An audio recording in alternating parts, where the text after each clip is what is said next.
Southwest Airlines' new pet policy is taking off. A UK study finds that meat isn't always meat. And if professional development groups will help physicians with stress and burnout, what about veterinarians?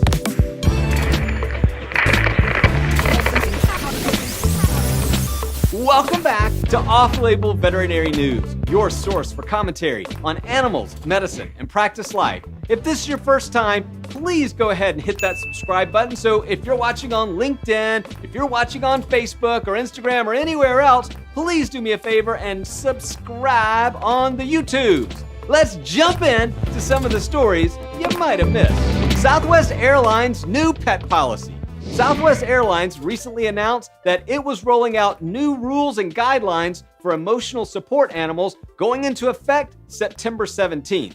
Southwest says they will limit emotional support animals to dogs and cats, one per customer, and they must stay in a carrier or be on a leash at all times. In addition, anyone traveling with an emotional support animal will still be required to carry a document from a medical professional or licensed mental health professional stating that you need the emotional support animal. But when it comes to official trained service animals, Southwest Airlines will join JetBlue and American in allowing not only dogs and cats, but also miniature horses. Many airlines have been forced to revise their guidelines after several high-profile cases have gone awry.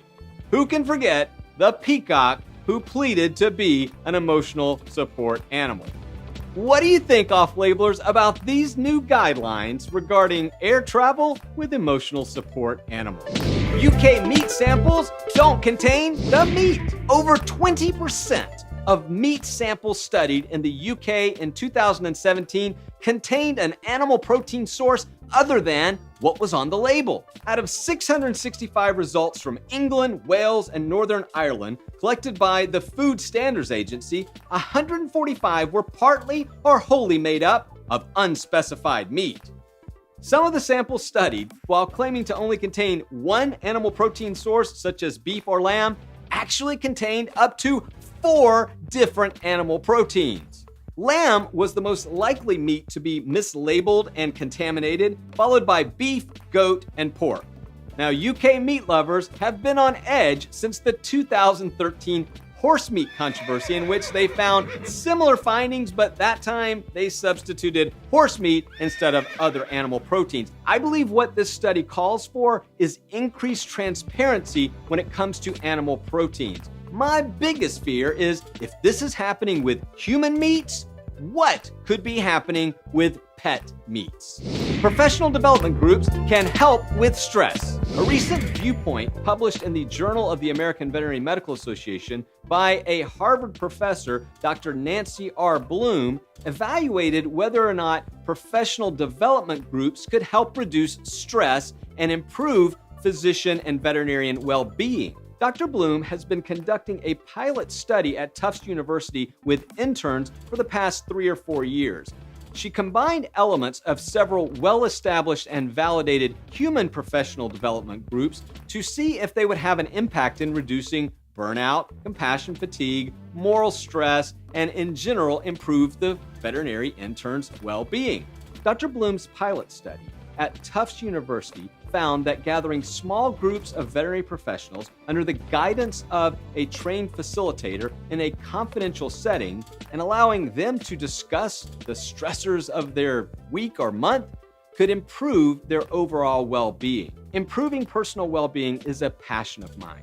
I think it's time for the AVMA and other veterinary organizations to take a serious look at how can we improve our overall well-being, and I think that it begins in schools. Just as Dr. Bloom said, I encourage all veterinary professionals to read the September 15th, 2018 edition of JAVMA with this study published. One interesting note is that first through third year medical students at Harvard Medical School are required to take a professional development course in which they discuss openly and learn techniques and coping mechanisms for dealing with the rigors of real practice. What do you think, off-labelers, about professional development in our curriculum and in our practice life?